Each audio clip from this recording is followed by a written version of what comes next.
ഇപ്പോൾ ഹിൻഡൻബർഗ് ഇറക്കിയ പുതിയ റിപ്പോർട്ട് പലരും പറയുന്നത് അത് ഹിൻഡൻബർഗ് വേണമെന്ന് വെച്ച് ഇന്ത്യക്കെതിരെയും അതുപോലെ തന്നെ ഇന്ത്യൻ മാർക്കറ്റ് കൊളാപ്സ് ആവാനും കൂടെ ഇറക്കിയ ഒരു ഫേക്ക് റിപ്പോർട്ടാണ് പലരും പറയുന്നുണ്ട്. അപ്പോൾ നമ്മൾ ഇന്നത്തെ ഈ വീഡിയോയിൽ നോക്കാൻ പോകുന്ന പ്രധാനമായിട്ടും 4 കാരണങ്ങളാണ്. ഒന്ന്, എന്താണ് ഇപ്പോൾ റീസെന്റ് ആയിട്ട് ഹിൻഡൻബർഗ് പുറത്തിറക്കിയ ആ പുതിയ അലിഗേഷൻ. രണ്ടാമത്തെ കാര്യം എന്താണെന്ന് വെച്ചാൽ ആരാണ് ഹിൻഡൻബർഗ്, ഇവർക്ക് എവിടുന്നാണ് ഈ സീക്രട്ട് ഇൻഫർമേഷൻ കിട്ടുന്നത്.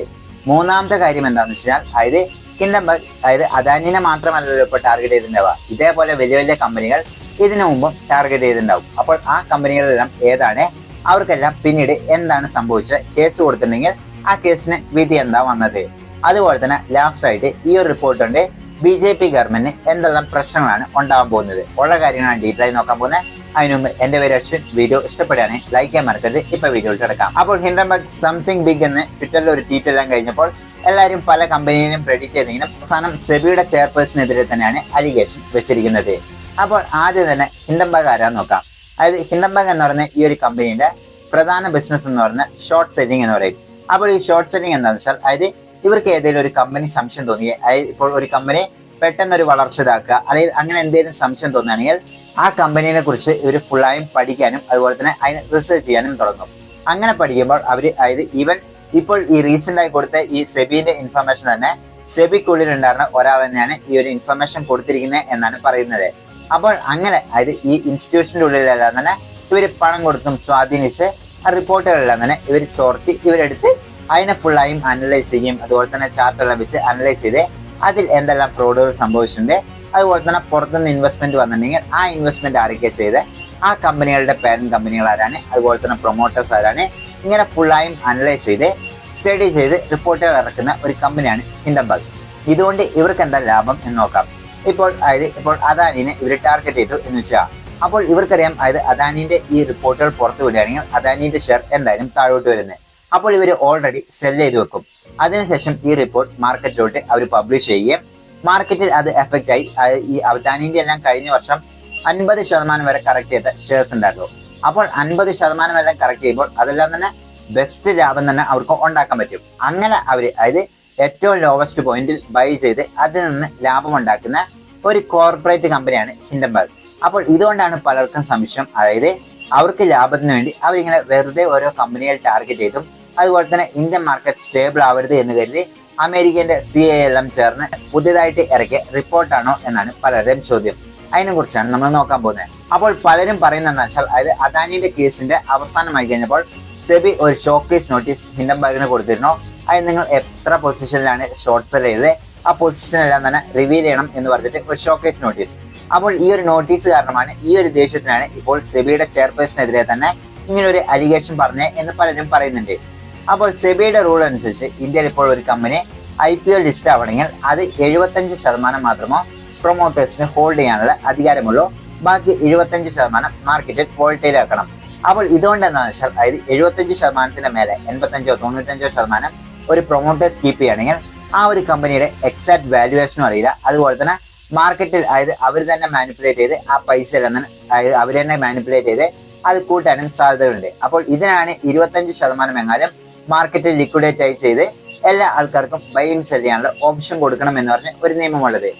അപ്പോൾ ഇതേപോലെ തന്നെ അദാനിന്റെ ഷെയറിൽ എന്താ സംഭവിച്ചതെന്ന് വെച്ചാൽ അതായത് അദാനിന്റെ ഏകദേശം എല്ലാ അതായത് കമ്പനീസ് എടുത്തു നോക്കുകയാണെങ്കിലും അതായത് അദാനിന്റെ ഏകദേശം റിന്യൂവബിളും അങ്ങനെ മറ്റു കാര്യങ്ങളെല്ലാം എടുത്തു നോക്കുകയാണെങ്കിൽ ഏകദേശം 60 to 75 ഷെയർസും അതായത് പ്രൊമോട്ടേഴ്സ് തന്നെ ആയിരിക്കും ഹോൾഡ് ചെയ്തിട്ടുണ്ടാവുക. അതായത് അദാനി ഗ്രൂപ്പിന്റെ അടുത്ത് തന്നെയാണ് ഉള്ളത്. അപ്പോൾ ഈ കേസിൽ എന്താ സംഭവിച്ചതെന്ന് വെച്ചാൽ ബാക്കി 25% ആർക്ക് വേണേലും വാങ്ങാനും വിൽക്കാനും പറ്റും.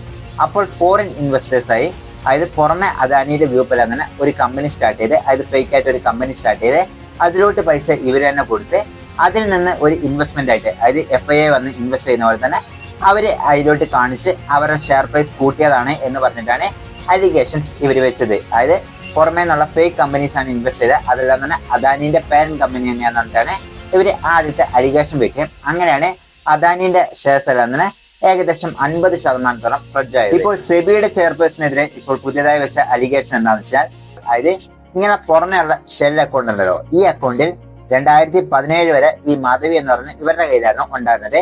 പക്ഷെ ഇവര് സെബിയുടെ ചെയർപേഴ്സൺ അതിനു മുമ്പ് തന്നെ സെബിയുടെ മെമ്പറായി ജോയിൻ ചെയ്യുന്ന ആ ഒരു സമയത്ത് അത് തന്റെ ഹസ്ബൻഡിന്റെ പേരിലോട്ട് മാറ്റിയതാണെന്ന് പറഞ്ഞിട്ടാണ് രണ്ടാമത് പറയുന്നത്. ഇനി മൂന്നാമത്തെ എന്താണെന്ന് വെച്ച് കഴിഞ്ഞാൽ അതായത് 2019 ബ്ലാക്ക് സ്റ്റോൺ എന്ന് പറയുന്ന ആ കമ്പനിയുടെ സീനിയർ അഡ്വൈസർ ആയിട്ട് ഇവരുടെ ഹസ്ബൻഡിനെ സീനിയർ അഡ്വൈസർ ആയിട്ട് അവർ അപ്പോയിന്റ്മെന്റ് ചെയ്തു. അപ്പോൾ ഇത് തന്നെ അതായത് ഫിനാൻസിനെ കുറിച്ചോ സ്റ്റോക്ക് മാർക്കറ്റിനെ കുറിച്ചോ മുൻപ് വലിയ എക്സ്പീരിയൻസ് ഒന്നും ഇല്ലാത്ത ഒരാളാണ്. പിന്നെ എങ്ങനെ ഇവർക്ക് ആ പൊസിഷൻ കിട്ടി? അത് മാത്രമല്ല ഇതിൽ മറ്റൊരു ചോദ്യം കൂടെ ഉണ്ട്.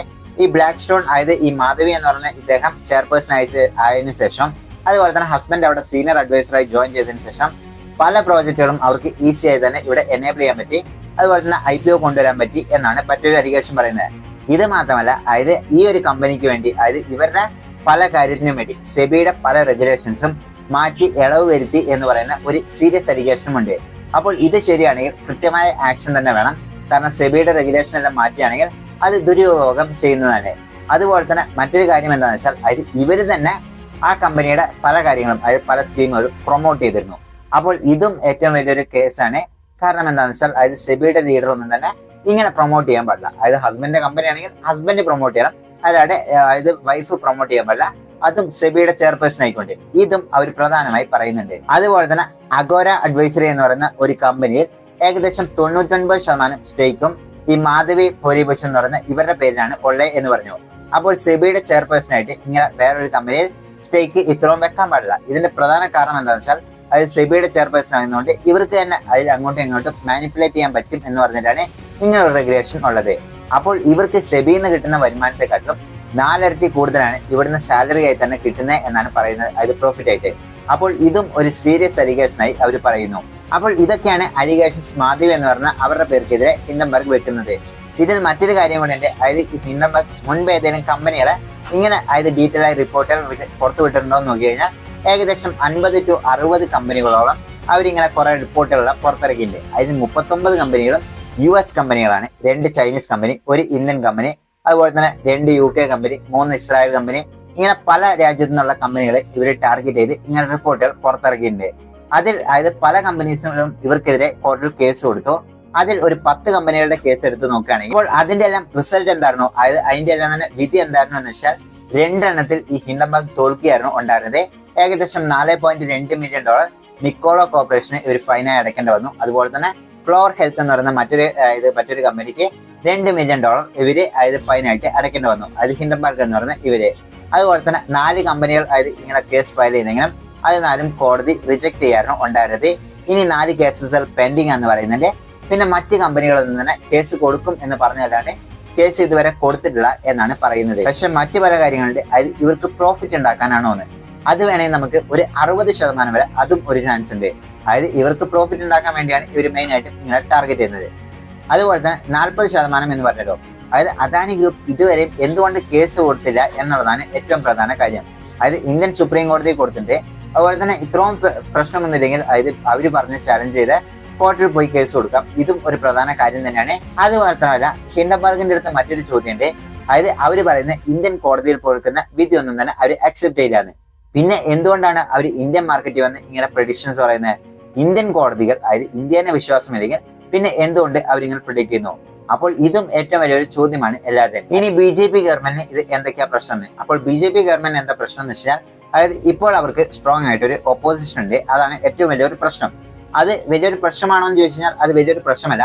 പക്ഷെ ഇങ്ങനെയുള്ള കാര്യം വരുമ്പോൾ അതായത് ഇങ്ങനെയുള്ള റിപ്പോർട്ടുകളെല്ലാം വരുമ്പോൾ അവർ ജോയിന്റ് പാർലമെന്റ് കമ്മിറ്റിയിലോട്ട് ഇങ്ങനെ ഒരു പുതിയൊരു കമ്മിറ്റി രൂപീകരിച്ച് ഇതിനെ ഫുൾ ആയിട്ടും അന്വേഷിക്കണം. അതിലെന്താണെന്ന് വെച്ചാൽ പ്രതിപക്ഷ ആൾക്കാരും ഉണ്ടാവും, ഭരണപക്ഷ ആൾക്കാരും ഉണ്ടാവും.